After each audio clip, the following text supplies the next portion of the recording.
Welcome to the Longevity Lab. Today, we are going to cut through the noise and get real about what it takes to stay sharp and strong and healthy for the long run. In part one of Why All This Weight, we had covered why your body naturally wants to hold on to weight as you age and why traditional methods like excessive cardio just don't always work. Today, we're diving in deeper, exploring the hidden barriers to weight that most people just overlook, including malnutrition and the fight or flight stress response. You might be taking in calories but missing the nutrients, and this can be the reason your body refuses to let go of fat. If you're tired of the same old advice that just doesn't work, stick around. We're going to break down what your biomarkers are really telling you and how to get your body to trust you again so it will finally shed the weight and keep it off for good. Let's get started. Welcome to the Longevity Lab. I'm your host, Dr. J. Hitson. In part one of Why All of This Weight, we got into the fact that as we age, our body naturally wants us to carry more weight. It's a self-protective mechanism. We also got into how, in my experience, I have people who, are struggling to lose weight, who come in and like, I'm exercising, I'm eating healthy. But then whenever you really dig into it, they're walking, but they're walking a mile. They're walking maybe 2 miles. Very, very rarely when people are like saying, I'm doing all of this walking and I'm not losing any weight. Whenever they're saying that, they're very rarely doing the 10,000 steps a day. The other thing, I will even have people who say, like, I'm training for a marathon or half marathon, and I'm not losing any weight. I see that a lot. Running kind of it's counterintuitive, but especially as we age, running just doesn't take the weight off the way it does when we're younger. I'm not saying you can't lose weight doing those things, but it's just not the most efficient. Let's just say it that way. And then, of course, I got into how building muscle consistently, I see people who are weightlifting, who are doing these intense body weight exercises, they're shedding. They are definitely shedding fat, and they are in general pretty happy with what's happening with their body. So that's going on the physiological, and we talked about that in phase one, in part one. Now I want to get into the second phase of things that can prevent you. So even if you're doing all of these things right, what are the other things that I am seeing preventing people from being able to be the size that they're looking to be?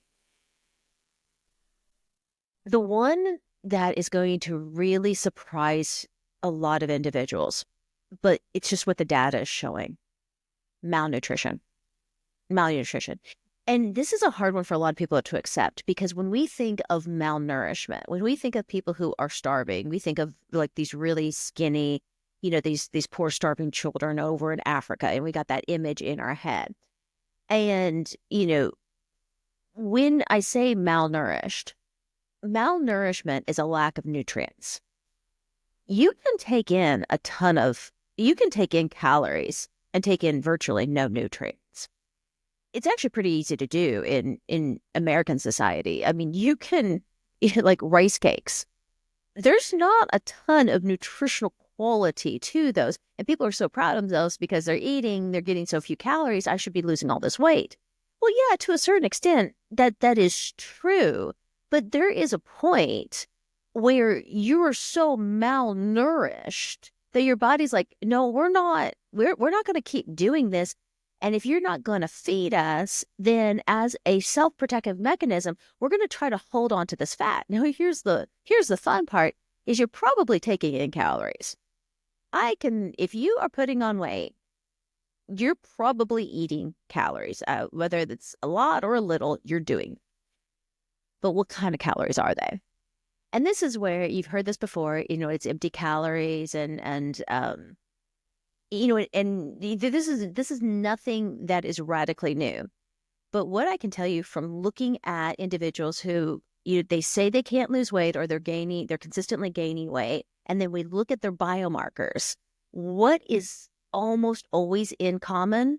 Number one, they're losing muscle and it's showing up on their biomarkers. And then number two, they're all showing up with either some version of malnourishment. Now, this malnourishment can also be coming from the digestive system. I have run into that, where they really truly are eating a high quality diet, low calorie, high nutrient dense. So they're eating the green leafy vegetables. I mean, they're eating the quality, clean proteins, and it's still not happening for them. Well, if your digestive system is a disaster, well, guess where you're absorbing? It's in your digestive tract. So if your digestive tract is not up to optimal and things are just going through you instead of absorbing, you are also fitting into this malnourishment, which what it ends up happening. So your system, while you're taking in calories, you're not taking in nutrients. So it's saying, okay, yeah, great, we have all these calories, but we don't have enough to fuel you. We have to keep your heart, your lungs, your liver. We have to keep all that going. We need more fuel. So then, ergo, your body gets even hungrier. And you're just like, wow, I just ate and I'm hungry again. What is going on here? And then, of course, if you're hungry all the time, it's hard not to feed yourself. I mean, it's just self-preservation, natural instincts. You're going to put food in your mouth. So we run into this whole issue with just malabsorption, whether it's from not eating it, poor quality diet, or we see it because the digestive tract. So, what do you do about that? Well, fix the diet, number one. But number two, addressing the digestive tract. Now, that's a complicated subject, and I hate painting a broad brush over digestive issues. Most people have heard about probiotics and prebiotics and eating those different foods, and that absolutely helps. And I'm a big fan of that. Some people do need digestive enzymes to help them break down their food, especially if you don't have a gallbladder. You don't have the enzymes the way you used to, and so you're going to need more help breaking down your food. There are a lot of individuals who have had like the gastric bypass or the different, weight loss surgeries. And yeah, they're taking in less food, they're taking in smaller quantities, but it's not necessarily nutrient dense. And then what happens? Yeah, they're losing weight to a point, and then they actually start gaining it back again, even though they're taking in less because the body's just trying to survive. And it's just holding on to fat. Again, fat is a wonderful resource. When there's not enough, we can keep fueling. We can keep going on the fat. And for what it's worth, the body loves to put that fat right around the middle, like a life preserver. Just let's just hold it right there. It's a great place. We can get easy access to it. We can keep you going. So just addressing your diet, and I can't tell you how many people that once we get that going in the right direction, things start steadily realigning. Now, this isn't the satisfying weight loss that people are looking for, where they're losing 2 to 5 pounds in a week. And, 3 months later, they're in their skinny jeans and all that. I get that doing it the healthy way doesn't have that instant gratification factor, but it's about like our bodies being able to trust us again. Because when we're like in this battle between what the body's trying to do to keep you alive and what you're trying to do to look a certain way, that war doesn't settle overnight. The other thing, point number 2 that I want to bring up today, that can be interfering with your ability to drop the fat, to drop the weight, is the fight or flight. When we all know this, and you've heard this before, how stress can keep you from losing weight. And I find that statement to be defeating, because it's just so ambiguous. You don't even know what to do with it. It's not stress per se. It's more about this fight or flight. So when you're in, this consistently heightened state, your body doesn't know the difference between you being stressed out at work and you being chased by a tiger. The body responds to both stresses in similar ways. So here's what happens is, like, if you were being chased by a tiger, if you're in that true fight or flight situation, you need fat. You need easy access to fuel sources to get away from the tiger. So when every single day you're walking into work and your body's like, my goodness, this woman cannot seem to not, she finds tigers every single day. Why can she not figure out that is bad and we don't like it? So, I mean, while, the first couple of days, your body gives you a break, but then after a little while, it's like, I don't think we can trust her. I don't think we can trust her with her own health. So here's what we're going to do.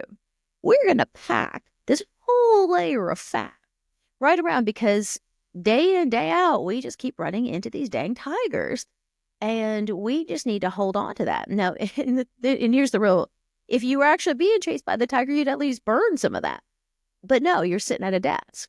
You're sitting at a desk in this fight or flight or freeze mentality, not churning and burning. And you're just packing and packing and packing on all of these reserves that are not getting utilized in the way that your body anticipates that you're going to need them. So, hey, really understanding that fight or flight. Now, I get very discouraged when, especially over time, whenever I've been told, well, you just need to lower your stress. You just need to slow down. That is not in the realm of possibility at this point in my life to say, oh, let's just take it easy.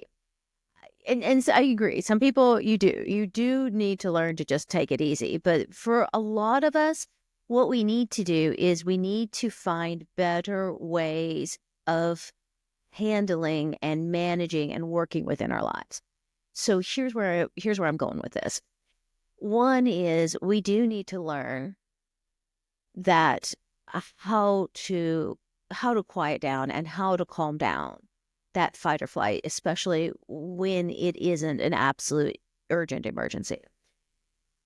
Breathwork exercises, exercising in general, meditation, prayerful meditation, calming the mind, training the mind to just be still. And one of the beautiful things that I have found as I've been working on a lot of these practices and I've been working with a lot of people on these practices is once you learn to, you learn to still the mind, you start to realize that like some of these things, it's just not that big of a deal. It's not worth the energy and the stress, and it's not worth what I'm giving it. And sometimes as you're going through and you're stilling and you're quieting the mind, you're realizing, okay, wait a second, there's a better way to do this. And that's my favorite part is, okay, I made this thing in my life a 12-step project. But once I had just 10 minutes to step away and to really look at what this is, I think this can be done in 2. In a fraction of the time, with a fraction of the stress, with a fraction of the effort, with a fraction of the cost. And that is exhilarating when you realize life doesn't always have to be this hard.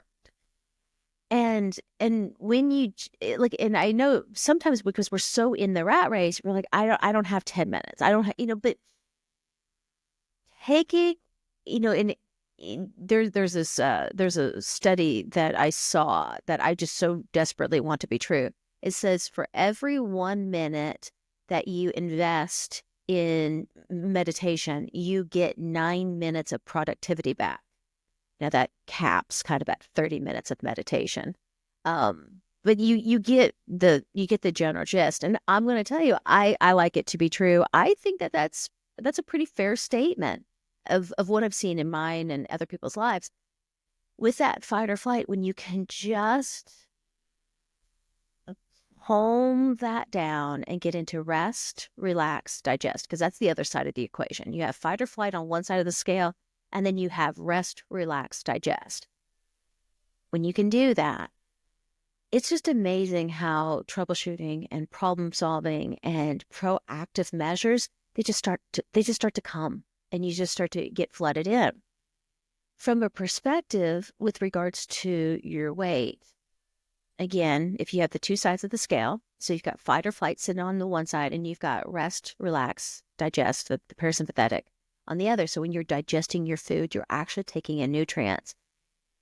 Your body is calming. So it's like, okay, we don't have it tells the body we don't need to store up all this extra resources. It's like the chipmunk with all the nuts stored in their cheeks. We don't need to do that. We're okay. We've got more than enough. This isn't just about how you look or how your pants feel or what numbers on that scale. It's really about the totality of your quality of life. And one of the things that I find really beautiful is when you start to go down this route, you also start to see the troubleshooting for your own health, for your own weight. You start to see the weight. I see a better path than what I'm doing, which is a lot of you have been through where you've just tortured yourself with these extreme weight loss or extreme exercise, and it's just not sustainable. True healthy, we were designed to maintain a natural healthy weight. And as long as you have a healthy perspective of what that is, the media sometimes, and especially, well, I would say back when I was younger, the media had a very unrealistic expectation of what women should look like and what their body frame and size should be. Everybody should be a Barbie. That I will say to some extent that's that pendulum has swung, and we are seeing more realistic and understanding perspectives. Though I will say I think in some cases it's swung a little too far the other direction to where we're a little bit too accepting of overweight. We're a little too accepting of obesity. Obesity is still a disease process, and it does cause major health issues. I'm glad you love yourself. I'm glad you accept yourself. That's fantastic. You absolutely should. But do understand that, the extra weight is dangerous over long periods of time, and there's just an incredible amount of health complications that come with it. So if my little tangent on that one right there. So here's the standpoint I want to, for those of you who, as we're going through, you're wondering if malnourishment could be. I know I have digestive issues. I know that's been an issue for me for a really long time. I don't know if my diet's the highest quality. I'm not even sure what to eat anymore because there's so much confusion out there in the media. Are eggs, are they good or they're bad? Should I intermittent fast? Should I be paleo, vegan, Mediterranean? I mean, there's so much, and it seems like it does seem like that information is conflicting, or, one report versus another. And to some extent, I think that's by design, but it's hard to know what to do. And that's very, very true. And I'll be honest, I don't know what you should do until I see your biomarkers. Because if you have a tendency towards type 2 diabetes and type 2 diabetes is an issue, well, we're going to look at that very, very, very differently and how you need to drop pounds versus a person who has major gastro and, their stomach, their digestive system is a disaster. Well, we got to look at that in a totally different way and how you eat. Those two people are not going to be the same. Now, here's even better. What if you have both? Now, how do you deal with that? What if you do have hormonal issues? Well, that is a very different diet plan than somebody whose number one concern is their cholesterol. It has to be tailored. It has to be individual, and it has to be on what your body is asking for. So I really am a huge, huge fan of getting these comprehensive panels done, and somebody who understands what these numbers are saying to go over and explain, okay, yeah, based on this number here, you need more protein. Or based on this number here, we really have to work on fiber and green leafies. Or here, okay, well, inflammation is a major issue. And so we're going to have to work on all the foods that decrease inflammation and take it from there. But to have people always say, well, which diet's the best? The answer is, it depends. It depends. And we have to figure out how to get the nutrients in you. And please understand my philosophy. Supplementation is great. And I'm a huge fan of supplementation. I use supplementation. But you can't out-supplement a bad diet. Food has to be the foundation. You can't outrun a bad diet, you can't out-supplement a bad diet, and you can't out-medicate a bad diet. The food has to be there. And again, finding out what your body's asking for. And then furthermore, from the fight or flight perspective, I do really love running cortisol numbers just so we can see what's really happening here. How much is this a problem? Because a lot of people feel stress. Most of the people I work with, they say, yeah, I feel a lot of stress and a lot of pressure. About half of them, it's showing up physiologically, and the other half, their bodies are adapting just fine. And it's just not an issue for them. It's an issue for a lot of people, not an issue for that person. So, we have to look at them from a different perspective of why are you holding on? Why are you holding on to all of this weight? And it's a complicated differential diagnosis as you're going through, which is, again, why I see with so many of you are just frustrated, just so frustrated, because you're doing the things that people are telling you are good to do, and you're not getting the results. But why aren't you getting the results? Because it's just not right for you. It's not custom for you. So as we're going through, a healthy body does release fat, has sleep better, more efficiently, and a healthy body does want to get to a healthy weight, especially whenever you're giving it what it needs. That's always the place to start. As we continue through, those of you who are following me on the podcast and going through this information, I'm going to keep coming back to this particular topic because, again, there's so much other information going the other direction. Like I said last time, I hate going into it because I don't want to be another cacophony of noise. There's so much chatter out there from people who do know what they're talking about and a lot of people who don't know what they're talking about. But I want to just make sure that, because if this is what you care about, and if this is the thing that motivates you to take care of all the other things that lead to your health, then so be it. Let's do it. So if there's anything I can do to help you in your journey, please reach out, put it in the comments. Let me know how you would like more support. I am so glad that you joined us today for the Longevity Lab. I'm your host, Dr. J. Hitson, and I look forward to seeing you next week. That's a wrap for today on the Longevity Lab. I hope this gave you a fresh perspective on why your body might be holding on to weight, and more importantly, what you can do about it. The key to real, lasting health isn't guesswork, it's data. If you're serious about taking control of your health, start by understanding what your biomarkers are telling you. You can get your panels done today and discover the natural solutions that are right for you. Head over to GoodDoctors.Health to get started. If you found this helpful, subscribe so you don't miss the next episode. And if you have a question or topics you'd love for us to cover, let us know. We are here to help you. I'm Dr. J. Hitson, and I'll see you next time on the Longevity Lab. Stay strong, stay sharp, and keep taking control of your health.